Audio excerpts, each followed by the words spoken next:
Kakaibang adventure ang pupuntahan natin ngayong araw. So samahan nyo kaming puntahan at sabay-sabay nating tikman ang sumisikat na restaurant dito sa Malabon City, ang Iskomen.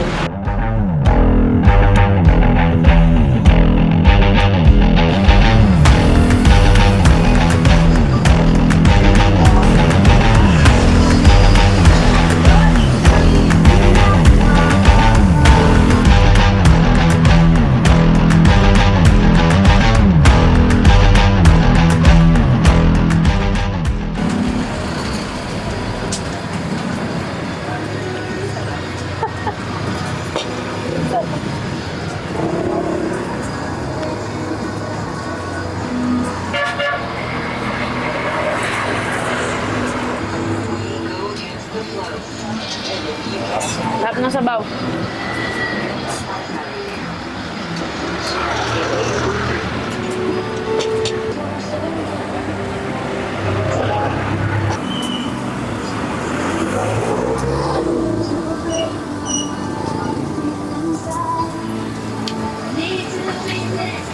Sarap.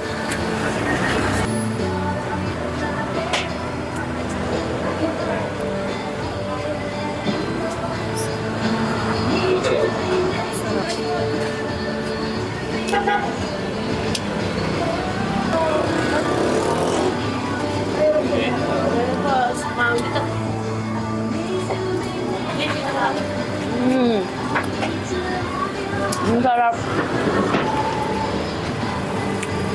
Okay.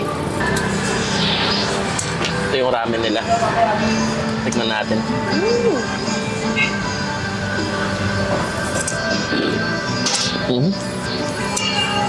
Sarap. Ano sa luya?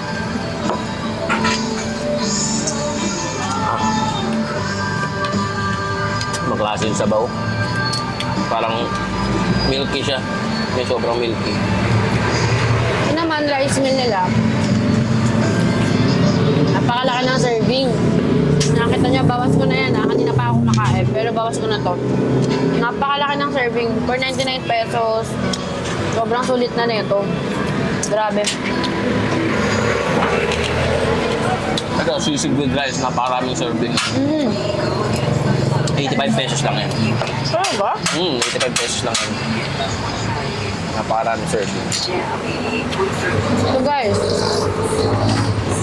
may gusto ng mga sizzling dyan, no? Nabawas ko na rin to kasi tinikman ko kanina.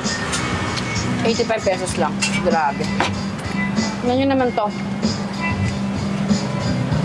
Itong kinakain niya, merong konting ng spicy yan. So kung Tatamen. mahilig ka sa maanghang, perfect yan Yan, sa'yo. tatamen. Ito, karay ramen. So, magkaiba yung presyo nila. Sarap. Kumakain na rin kami ng mga Japanese, pero ngayon ko lang tikman tong ganitong halasan na flavor niya itong meat. Iba yung lasa ng meat niya, parang hindi katulad sa mga Japanese restaurant na makakainan mo sa mall. May siya, may kakaibang flavor siya. Sarap. Diba? Sarap. Solid dito, guys. Sobra. Kaya nga.